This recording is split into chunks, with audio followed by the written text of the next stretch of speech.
12 में उत्तर प्रदेश के गाजियाबाद शहर में प्रिया चौधरी नाम की एक लड़की अपनी 2-2.5 साल की बेटी को गोद में उठाए परेशान हालत में मोदी नगर इलाके में एक मकान पर पहुंची। वहां पर उसने मकान मालिक से बात की और उसी घर में किराए पर एक कमरा लेकर रहने लगी। प्रिया की उम्र 23 साल के आसपास थी, जबकि उसकी बेटी की उम्र उसे समय करीब 2.5 साल थी, जिसका नाम वंशिका था। उसी घर में रहते हुए प्रिया चौधरी ने एक ब्यूटी पार्लर में काम करना शुरू कर दिया। अपनी बेटी को किराए के घर में छोड़कर प्रिया ब्यूटी पार्लर में काम करने के लिए जाती थी। वह दिन भर घर से बाहर रहती थी, जबकि घर पर उसकी बच्ची की देखभाल मकान मालिक के परिवार वाले ही करते थे। यहीं पर चंचल चौधरी नाम की एक लड़की थी, जिसकी उम्र 18 साल के आसपास थी। ज्यादातर चंचल ही प्रिया की बेटी वंशिका की देखभाल करती थी। देखते ही देखते प्रिया और चंचल के बीच काफी गहरी दोस्ती हो गई। और फिर एक दिन चंचल ने प्रिया से पूछा कि आप यहाँ पर अकेली क्यों रहती हो? आपके घर वाले कहाँ रहते हैं? प्रिया ने उसे बताया कि वह गाजियाबाद के लोन की ही रहने वाली है। लेकिन साल 2010 में प्रिया के परिवार वालों ने उसकी शादी राजीव नाम के एक लड़के से कर दी थी। राजीव गाजियाबाद के भोजपुर थाना क्षेत्र के खंजरपुर गांव का रहने वाला था। शादी के बाद प्रिया ने एक बेटी को जन्म दिया, जिसका नाम उन्होंने वंशिका रखा। वंशिका के जन्म के बाद प्रिया और राजीव के बीच झगड़ा शुरू हो गए। झगड़ा इतनी ज्यादा बढ़े कि राजीव ने प्रिया को डाइवोर्स दे दिया। इसके बाद प्रिया अपनी बेटी को लेकर अपने मायके आ गई। थोड़े दिनों के बाद परिवार के लोगों को भी प्रिया और उसकी बेटी बोझ लगने लगी थी, इसलिए परेशान होकर प्रिया अपने मायके से भी निकल गई। लेकिन अब ऐसे में वह कहाँ जा सकती थी? उसके साथ एक मासूम बच्ची भी डर डर की ठोकने खाने पर मजबूर थी, क्योंकि मायके वालों ने भी प्रिया को अपने साथ रखने से मना कर दिया। दरअसल डिवोर्स के बाद प्रिया के लिए कई रिश्ते आए। घर वाले भी उसकी दूसरी शादी करना चाहते थे, लेकिन प्रिया का कहना था कि वह इस लड़के से शादी करेगी जो उसके साथ साथ उसकी बेटी को भी अपनाएगा। लेकिन कोई भी लड़का उसकी बेटी को अपनाने के लिए तैयार नहीं होता था। इसी कारण प्रिया का भी रिश्ता नहीं हो रहा था, जिसकी वजह से मायके वालों को भी अब प्रिया और उसकी बेटी बोझ लगने लगी थी। प्रिया ने अपनी दोस्त चंचल को बताया कि घर वाले उसे कहते थे कि अपनी बेटी को छोड़कर नई जिंदगी शुरू कर दो, लेकिन प्रिया यह बात मानने को तैयार नहीं थी। इसीलिए उसने अपना मायका भी छोड़ दिया था। इसके बाद प्रिया ने फैसला किया कि वह खुद ही अपनी बेटी को पाल पोस कर बड़ा करेगी और उसकी अच्छी परवरिश करेगी। और फिर साल 2012 में प्रिया चौधरी चंचल चौधरी के घर पर चली आई थी। चंचल चौधरी प्रिया की यह कहानी सुनकर उसे बहुत प्रभावित होती है। इसके बाद तो उन दोनों में हद से ज्यादा गहरी दोस्ती हो गई थी। बताया जाता है कि प्रिया को ब्यूटी पार्लर में काम भी चंचल नहीं दिलवाया था। प्रिया को धीरे धीरे ब्यूटी पार्लर के अलावा और भी काम मिलने लगा था। वह शादी के फंक्शन में भी मेकअप करने के लिए जाने लगी थी। इसी तरह धीरे धीरे उसकी जिंदगी की गाड़ी पटरी पर आती जा रही थी। सब कुछ ठीक चल रहा था, लेकिन प्रिया सोशल मीडिया पर भी काफी एक्टिव रहती थी। और फिर साल 2014 में फेसबुक पर ही उसकी मुलाकात अमित गुर्जर नाम के एक लड़के से हुई। अमित मेरठ का रहने वाला था। उन दोनों में ऑनलाइन बातचीत शुरू हो गई। आगे चलकर उन दोनों में दोस्ती भी हो जाती है। प्रिया अपनी सारी बातें अमित गुर्जर के साथ शेयर करने लगी। उसने अमित को अपनी बीती हुई जिंदगी के बारे में भी सब कुछ बता दिया। और तो और उसने शादी से लेकर डिवोर्स और फिर अपने घर वालों से रिश्ता खत्म करने तक भी अमित को बता दिया था। धीरे धीरे वह दोनों फेसबुक से व्हाट्सएप पर आ गए। समय के साथ साथ अमित और प्रिया दोनों को ही एक दूसरे से प्यार हो जाता है। अमित प्रिया से शादी करने के लिए तैयार हो जाता है। वह उसकी बेटी वंशिका को भी अपनी बेटी के रूप में स्वीकार करने को तैयार हो गया था। प्रिया को लगा कि उसे जिस लड़की की तलाश थी वह उसे अमित के रूप में मिल गया है, जिसके साथ अब वह नए सिरे से जिंदगी शुरू करना चाहती थी। अमित मेरठ में ही बुक बाइंडिंग का काम करता था। वह बुक छापने वाली पब्लिकेशन से ठेका लेता और बुक बाइंडिंग करता था, जिससे वह अच्छा खासा पैसा कमाता था। लेकिन फिर अचानक अमित ने प्रिया से कहा कि तुम अपनी बेटी को लेकर मेरठ आ जाओ, मैं तुम्हें यहीं पर एक ब्यूटी पार्लर खुलवा दूंगा। ये बात सुनकर प्रिया बहुत खुश होती है। इसके बाद वह दोनों फिजिकल भी एक दूसरे से मिलने लगे। और फिर कुछ दिनों बाद प्रिया अपनी बेटी को लेकर अमित के पास मेरठ चली गई। वह लोग मेरठ में ही किराए का मकान लेकर एक साथ रहने लगे।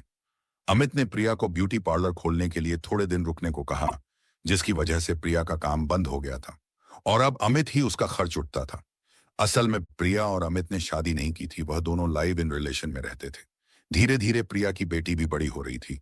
अमित प्रिया दोनों सहेलियां हर रोज एक दूसरे से बात करती थीं और कभी कभी मिलती भी थी। प्रिया अपनी लाइफ से जुड़ी हर बात चंचल को बताती थी। चंचल भी बहुत खुश थी, क्योंकि अब उसकी सहेली की जिंदगी ठीक से गुजर रही थी। और फिर साल 2015 में प्रिया और अमित ने हिंदू रीति रिवाज के अनुसार शादी कर ली। इसके बाद मेरठ के खरखौदा थाना क्षेत्र की काशीराम कॉलोनी में काशीराम आवास योजना के तहत प्रिया ने अपना खुद का एक घर ले लिया था। शादी के बाद वह दोनों पति पत्नी उसी घर में रहने लगे। वक्त गुजरता रहा। धीरे धीरे 5 साल बीत गए। लेकिन अब अमित गुर्जर खुद के पैसों से घर बनवा रहा था। उसका घर मेरठ में ही प्रतापपुर थाना क्षेत्र के बोर्ड बनाले इलाके में बन रहा था, क्योंकि जिस घर में वह रहते थे वह घर प्रिया ने खरीदा था। खैर, सन 2020 में लॉकडाउन से पहले उनका दूसरा घर काफी हद तक तैयार हो चुका था। इत्तेफाक से पति पत्नी और बेटी वह तीनों लॉकडाउन से पहले ही फरवरी के महीने में अपने नए घर में शिफ्ट हो जाते हैं। इसके बाद पूरे देश में लॉकडाउन हो गया। लॉकडाउन में कई दिनों तक तो प्रिया की अपनी सहेली चंचल के साथ बातचीत होती रही। 28 मार्च की सुबह 11:36 पर प्रिया ने चंचल को आखिरी बार फोन किया था। लेकिन बात करते करते अचानक से फोन कट गया। उन दोनों के बीच करीब 20 मिनट तक बात हुई थी। यह आखिरी बार था जब प्रिया और चंचल के बीच बातचीत हुई थी। फिर अगले दिन यानी 29 मार्च को चंचल ने अपनी दोस्त प्रिया को हालचाल पूछने के लिए फोन किया, लेकिन प्रिया ने उसका फोन नहीं उठाया। चंचल के पास प्रिया के पति अमित गुर्जर का भी नंबर था। उसने अमित को फोन किया। अमित ने उससे कहा कि वह किसी काम से बाहर आया हुआ है। जब वह शाम को घर जाएगा तो प्रिया से उसकी बात कर देगा। लेकिन प्रिया के फोन ना उठाने से चंचल को कुछ घबराहट सी होने लगी थी, क्योंकि प्रिया ने कभी भी अपनी दोस्त चंचल के फोन को इग्नोर नहीं किया था। अगर काम में बिजी होने के कारण दोनों के घर मात्र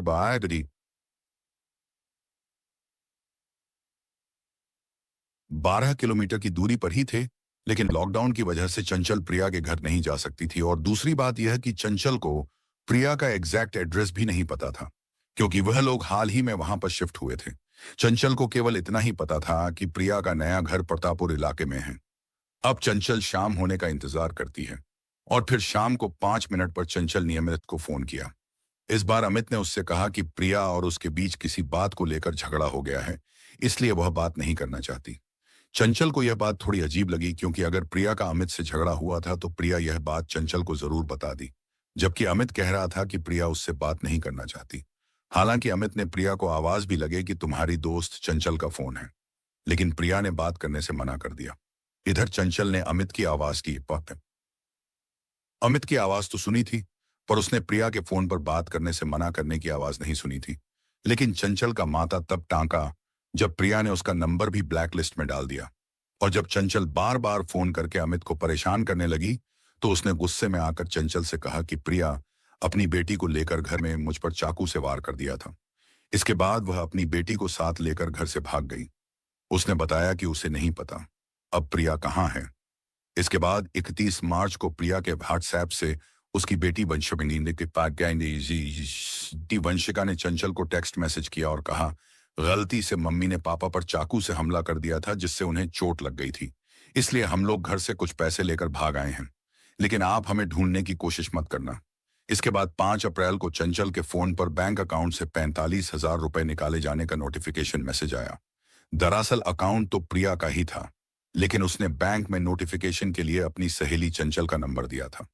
इसीलिए अकाउंट से 45,000 रुपए निकाले जाने का मैसेज देखकर चंचल को थोड़ी राहत महसूस हुई थी, क्योंकि अभी अभी प्रिया ने पैसे निकाले थे, जिससे उसका कि प्रिया जहां भी है वह ठीक है। धीरे धीरे समय बीत रहा था।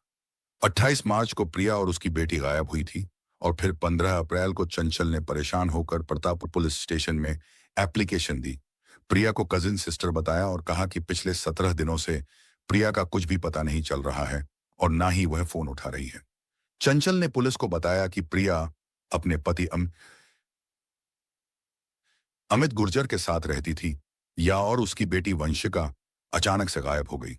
इसके बाद अमित को पुलिस स्टेशन, लेकिन अमित ने पुलिस वालों को भी वही कहानी सुनाई जो उसने चंचल को सुनाई थी, यानी उसकी पत्नी ने पहले तो उसे पर चाकू से हमला किया और फिर घर छोड़कर भाग गई। अमित ने अपनी कलाई पर लगे चाकू का निशान भी दिखाए। अपने घर चली गई थी, इस पर ज्यादा ध्यान नहीं दे रहे थे, बल्कि उल्टा पुलिस वाले चंचल को ही डांटे हैं कि तुम्हारा उससे क्या लेना देना है। वही प्रिया को तलाश करने की बजाय एक पुलिस वाला चंचल को रात में कॉल करके परेशान करने लगा, उसके साथ अश्लील बातें करने लगा। लेकिन चंचल ने यह सारे कॉल्स रिकॉर्ड कर लिए थे और जब वह अमित गुर्जर को फोन करके प्रिया के बारे में पूछती थी तो वह भी उल्टा चंचल पर ही चिल्लाता था कि यह सब तुम्हारी वजह से ही हुआ है, तुमने ही उसे फोन करके भड़काया होगा।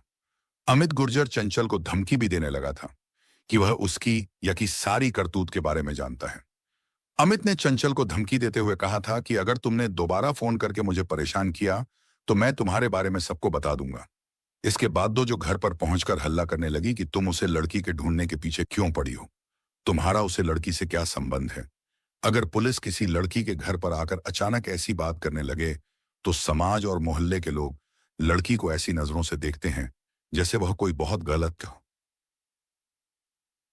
काम कर रही हो। चंचल के साथ भी ऐसा ही हो रहा था, लेकिन फिर भी वह अपनी दोस्त प्रिया के लिए बहुत परेशान थी। उसे इस बात से कोई फर्क नहीं पड़ता था कि लोग उसके बारे में क्या सोचेंगे। इसी दौरान चंचल की मुलाकात मनीष लोहिया नाम की एक गद्दार व्यक्ति से हुई। मनीष लोहिया बजरंग दल रस और भी कई सारे संगठनों में एक्टिविस्ट के तौर पर काम करते थे। पहले तो उन्होंने भी चंचल की बातों को अनसुना कर दिया, लेकिन चंचल बार बार उनसे फोन पर बात करने की कोशिश करती रही। और फिर कुछ दिन बाद मनीष लोहिया चंचल की बात सुनने को तैयार हो गए और जो कुछ भी प्रिया के साथ हुआ था चंचल ने वह सारी बात मनीष लोहिया को बता दी। इसके बाद 14 जुलाई को मनीष लोहिया और चंचल मेरठ के एसपी से मिलते हैं और उन्हें सारी बात बताते हैं। साथ ही चंचल ने यह भी बताया कि प्रतापपुर थाने के एसएचओ और बाकी ऑफिसर्स भी उनको ही परेशान कर रहे हैं। चंचल ने बताया कि वह लोग रात के समय उसे फोन करते हैं और अश्लील बातें करते हैं। एसएसपी ने इस मामले को गंभीरता से लिया और तुरंत ही क्राइम ब्रांच की एक टीम बनाई। इसके बाद क्राइम ब्रांच पुलिस प्रिया को तलाश करने में जुड़ गई। क्राइम ब्रांच पुलिस सबसे पहले अमित गुर्जर को अरेस्ट करती है और उससे कड़ाई से पूछताछ करती है। अमित कुछ भी बताने के लिए तैयार नहीं था, लेकिन कई दिनों तक पुलिस की शक्ति बर्दाश्त करने के बाद आखिरकार 22 जुलाई को अमित बुरी तरह से टूट गया। उसने अपनी पत्नी और बेटी का पता बता दिया। चंचल को तो पहले से ही शक था कि अमित ने या तो प्रिया और उसकी बच्ची को मार दिया है या फिर उन्हें कहीं भेज दिया है। क्राइम ब्रांच पुलिस 22 जुलाई 2020 को लॉकडाउन के समय मेरठ शहर के प्रतापपुर थाना क्षेत्र में अमित गुर्जर के घर पर पहुंचती है। वह घर अभी भी अंडर कंस्ट्रक्शन था, लेकिन काफी हद तक तैयार हो चुका था। पुलिस के साथ कई मजदूर भी थे। इसके बाद पुलिस ने गेट पर लगे हुए ताले को खोल और घर के अंदर गई।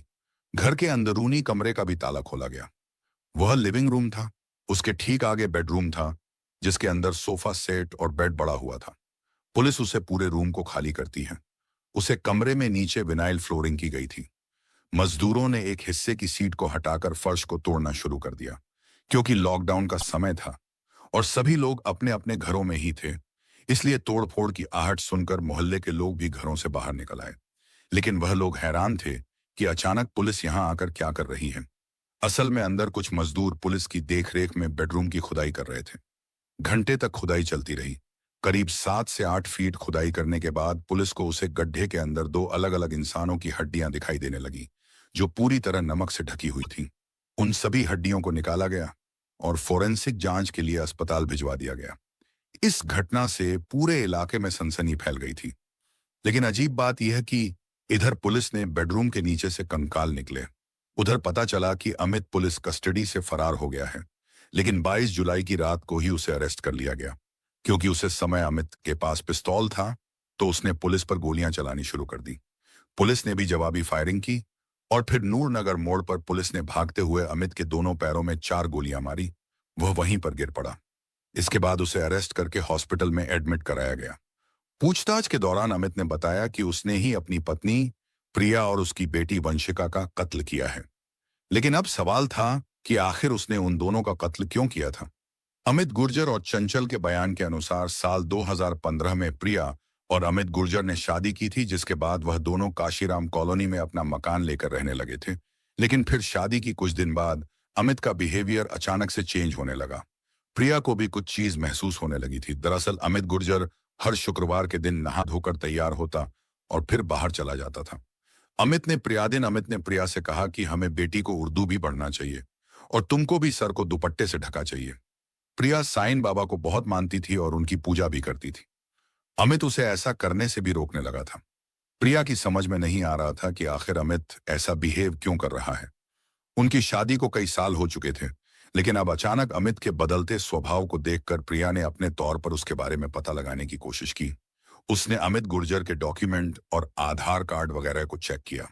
वैसे तो अमित अपने सारे डॉक्यूमेंट प्रिया से छुपा कर रखता था, लेकिन एक दिन मौका पाकर प्रिया ने उसके सारे डॉक्यूमेंट देख लिए थे जिनमें अमित गुर्जर के आधार कार्ड पर उसका नाम शमशाद लिखा था। यानी वह व्यक्ति अमित नहीं बल्कि शमशाद था। उसने फेसबुक पर अमित नाम से फेक आईडी बनाकर प्रिया से प्यार किया था और फिर झूठ बोलकर हिंदू धर्म के अनुसार प्रिया से शादी भी कर ली थी। लेकिन अब उसकी सच्चाई प्रिया को पता चल गई थी। वह समझ गई थी कि शमशाद हर शुक्रवार के दिन नहा धोकर जुम्मे की नमाज पढ़ने के लिए जाता था। साल 2018 में जब यह सच्चाई प्रिया के सामने आई तो उसने यह बात अपनी दोस्त चंचल को भी बताई थी।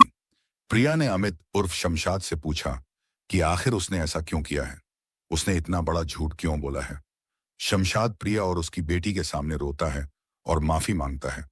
प्रिया अपनी बेटी वंशिका की खातिर और समाज में बदनामी के डर से शमशाद को माफ कर देती है। लेकिन अब तो प्रिया सच्चाई जान चुकी थी, इसलिए अब तो शमशाद सीधे कहता था कि पूजा मत करो, ऐसे कपड़े मत बनो। अगर प्रिया ऐसा करने से मना करती तो शमशाद उस पर हाथ भी उठने लगा था, उसे मारने पीटने लगा था। और इसी मारपीट को लेकर साल 2019 में प्रिया ने खरखौदा पुलिस स्टेशन में जाकर शमशाद के खिलाफ कंप्लेंट भी दर्ज कराई थी। शमशाद पुलिस के सामने भी रोने और गिड़गिड़ाने लगा। वह प्रिया से भी माफी मांगता है। क्यों? प्रिया उससे प्यार करती थी, इसलिए उसने शमशाद को एक बार फिर माफ कर दिया। इसके बाद प्रिया ने अपनी कंप्लेंट वापस ले ली। लेकिन इसके अलावा भी एक और चीज थी जो प्रिया को बहुत परेशान करती थी। दरअसल शमशाद कहीं कई दिनों तक काम का बहाना बनाकर घर से बाहर रहता था। फिर उन्हीं दिनों प्रिया को पता चला कि शमशाद पहले से ही शादीशुदा है और उसकी पहली पत्नी का नाम अफसाना है। साथ ही यह भी पता चला कि शमशाद की 3 बच्चे भी हैं। लेकिन साल 2014 में जब यह दोनों फेसबुक पर मिले थे तो उसे समय अमित गुर्जर यानी शमशाद ने कहा था कि उसकी शादी नहीं हुई है। लेकिन अब प्रिया को उसकी हर एक मक्कारी के बारे में पता चल चुका था। इन्हीं सब बातों को लेकर अब उन दोनों के बीच हर दिन झगड़ा होने लगे थे। इसके बाद फरवरी 2020 में शमशाद और प्रिया बेटी वंशिका को लेकर अपने नए घर शिफ्ट हो गए। हालांकि उसे घर में अभी थोड़ा कंस्ट्रक्शन का काम पेंडिंग था और जैसे ही प्रिया शमशाद के इस घर में आई, उधर काशीराम आवास योजना के तहत जो घर भी आने कम दाम में खरीदा था या उसको मिला था, शमशाद ने प्रिया को बताए बगैर फर्जी कागजों के जरिए फरवरी 2020 में वह घर भी भेज दिया था और प्रिया को इसकी भनक भी नहीं लगी थी। और तो और प्रिया के बैंक अकाउंट को भी शमशाद ही हैंडल करता था। इन सब के बाद पुलिस शमशाद से 28 मार्च यानी इस कत्ल वाली रात के बारे में पूछताछ करती है। पूछताछ के दौरान शमशाद ने बताया कि उसे दिन भीहर भैया और शमशाद के बीच झगड़ा हुआ था। रात के करीब 10 बज रहे थे। प्रिया अगले दिन के लिए सब्जी काट रही थी, लेकिन अचानक उसने गुस्से में शमशाद पर चाकू से वार कर दिया, जिससे शमशाद की कलाई पर हल्का सा कट लग गया था। हालांकि प्रिया को बहुत बुरा लगा कि यह उसने क्या कर दिया है, लेकिन अब बहुत देर हो चुकी थी क्योंकि शमशाद गुस्से से पागल हो चुका था। उसने प्रिया का गला पकड़ लिया और जोर से दबाने लगा। सांस रोकने की वजह से प्रिया तड़पने लगी और फिर कुछ ही मिनट में प्रिया हमेशा के लिए शांत हो गई। वह मर चुकी थी। उसी रूम में 10 साल की मासूम वंशिका बेखबर सो रही थी। शमशाद ने तकिए से मुंह दबाकर वंशिका को भी खत्म कर दिया, जो बच्ची उसे पापा बोलती थी। जिस बच्ची को वह हर रोज स्कूल छोड़ने के लिए जाता था, आज इस बच्ची को उसे दरिंदे ने खत्म कर दिया था। लॉकडाउन के समय और वैसे भी शमशाद के घर पर अक्सर उसके दोस्त आते रहते थे। वहीं पर उनकी शराब पार्टी होती थी, यानी जिस घर में उसकी पत्नी और बच्ची थी वह इस घर में अपनी दोस्तों के साथ बैठकर शराब पीता था और अगर प्रिया इसका विरोध करती तो शमशाद उसको मारता पिता था। खैर, दोनों मां बेटी को कत्ल करने के बाद शमशाद शराब पीता है और सोचने लगता है कि अब इन शब्दों को कैसे ठिकाने लगाया जाए। उसके घर से थोड़ी ही दूरी पर एक नहर बहती थी। पहले तो उसने सोचा कि इन दोनों शवों को ले जाकर उसी नहर में फेंक देता हूं, लेकिन वह लॉकडाउन का समय था। अगर ऐसे में वह उन दोनों की शव को लेकर कहीं बाहर जाता तो दिल कर दिया। इसके बाद उसने डेड बॉडी को ठिकाने लगाने के लिए कई क्राइम शो देख वह सोच रहा था कि घर से बाहर जाए बिना इन सब को कैसे ठिकाने लगाया जाए। फिर उसे दृश्य मूवी का वह क्लिप याद आ गया जिसमें एक शव को पुलिस स्टेशन के नीचे गड़ दिया गया था। शमशाद ने भी ठीक वैसा ही प्लान बनाया, क्योंकि उसके घर में भी कंस्ट्रक्शन का काम चल रहा था, जो कि अब लॉकडाउन के घर में ही रखे हुए थे। इसके बाद उसने बेडरूम के नीचे ही उन सबों को ठिकाने का फैसला किया। पहले तो शमशाद घर में रखे बेड और सोफे को हटाता है और फिर घर के एक कोने में खुदाई करना शुरू कर देता है। शमशाद कहीं घंटे तक खुदाई करता रहा। वह बीच बीच में थोड़ी देर आराम भी करता था, क्योंकि लॉकडाउन का समय था। इसलिए घर में किसी के आने का भी कोई खतरा नहीं था। वह आराम से करीब 7-8 फीट गहरा गड्ढा होता है। इसके बाद उसने एक दुकान से नमक के बीज पैकेट खरीदे, उनके ऊपर नमक डाल दिया, बॉडी जल्दी से डिस्पोज हो जाए। इसके बाद उसने गड्ढे को मिट्टी से भरकर सीमेंट कर दिया और फिर ऊपर से विनाइल मत बिठाकर उसके ऊपर सोफे और बेड को रख दिया। इसके बाद कई महीनों तक वह उसी बेड पर सोता रहा। लेकिन बाद में यह भी सामने आया था कि कत्ल से कुछ दिन पहले शमशाद की पत्नी अफसाना भी घर पर आ गई थी। उसके साथ में इसका भाई यानी शमशाद का साला दिलावर भी था। वहां प्रिया और अफसाना के बीच 3 लाख रुपए के ट्रांजैक्शन को लेकर झगड़ा भी हुआ, जिसके बाद ही इस कत्ल को अंजाम दिया गया। इस वारदात को अंजाम देने के बाद अफसाना और दिलावर वापस बिहार चले जाते हैं। जुलाई में शमशाद की अरेस्ट होने और इस घटना का खुलासा होने के बाद पुलिस की एक टीम बिहार पहुंचती है। वहां से अफसाना और उसके भाई दिलावर को भी अरेस्ट कर लिया जाता है। पुलिस ने दिलावर और अफसाना को सबूत मिटाने की जुर्म में अरेस्ट किया था। इसके बाद उन हड्डियों की डीएनए जांच करने के लिए प्रिया की मां का ब्लड सैंपल लेकर फोरेंसिक लैब भेजा गया। फोरेंसिक लैब में प्रिया और उसकी मां का डीएनए मैच हो जाता है, जबकि प्रिया के साथ उसकी बेटी वंशिका का डीएनए भी मैच हो जाता है। शमशाद ने प्रिया के मोबाइल फोन और घड़ी को भी उसके साथ ही जमीन में गड़ दिया था, जिन्हें पुलिस ने शवों के साथ ही बरामद कर लिया था। इस तरह के क्राइम को लेकर लोगों का कहना था कि शमशाद को फांसी होनी चाहिए। इसके अलावा उन पुलिस वालों को भी सस्पेंड कर दिया गया था जिन्होंने प्रिया की दोस्त चंचल को परेशान किया था। हालांकि इस घटना का खुलासा होने, शमशाद की जेल जाने और पुलिस वालों को सस्पेंड किए जाने के बाद चंचल को भी डर सताने लगा था, क्योंकि इस घटना का खुलासा उसकी वजह से ही हुआ था। अगर चंचल प्रिया की खोज भी ना करती तो शायद प्रिया और वंशिका के कत्ल का कभी किसी को पता ही ना चला, क्योंकि प्रिया के घर वाले तो उसकी कोई खबर नहीं रखते थे। उन लोगों ने तो बहुत पहले ही उससे नाता तोड़ लिया था।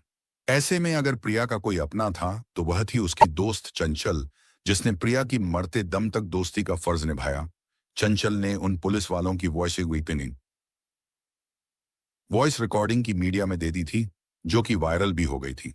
इसीलिए सस्पेंड किए गए पुलिस वालों से भी चंचल को खतरा है। यह भी आरोप है कि उन पुलिस वालों को शमशाद के द्वारा रिश्वत दी गई थी, जिसकी वजह से वह लोग कोई भी कार्रवाई नहीं कर रहे थे। इसके बाद शमशाद की एक और साथी नकुल शर्मा को भी पुलिस अरेस्ट करती है, क्योंकि नकुल शर्मा ने सबूत मिटाने में शमशाद की मदद की थी। पुलिस ने शमशाद के साथ साथ उसकी पहली पत्नी अफसाना, उसके भाई दिलावर और नकुल शर्मा के अलावा और भी 2-3 लोगों को अरेस्ट किया था। इसके बाद अफसाना और उसके भाई दिलावर ने हाई कोर्ट में बेल की अर्जी लगाई, लेकिन कोर्ट द्वारा उसे खारिज कर दिया गया, क्योंकि कोर्ट का मानना था कि वह 7 फीट का गद्दा एक अकेला इंसान नहीं खोज सकता था। जरूर इस काम में 2 या 3 लोग शामिल रहे होंगे। खैर, चंचल और शमशाद के दिए गए बयान और सबूत के आधार पर पुलिस ने चार्जशीट तैयार करके उन सभी को कोर्ट में पेश किया। वहां से उन्हें जेल भेज दिया गया। वैसे तो इनकी की सजा इन्हें अदालत में मिल जाएगी, लेकिन आपके अनुसार आरोपी शमशाद को क्या सजा मिलनी चाहिए? दोस्तों, इस घटना को सुनने का उद्देश्य किसी का दिल दुखाना नहीं है, किसी को परेशान करना नहीं, बल्कि आपको जागरूक करना है, आपको सचेत करना है। दोस्तों, इस पूरी घटना के बारे में आपकी क्या राय है? कमेंट बॉक्स में जरूर बताएं। और अगर हमारी मेहनत पसंद आई हो तो इस वीडियो को लाइक करते हुए शेयर भी करें। अगर आपने अब तक चैनल को सब्सक्राइब नहीं किया है तो हमारे चैनल को सब्सक्राइब कर लीजिए।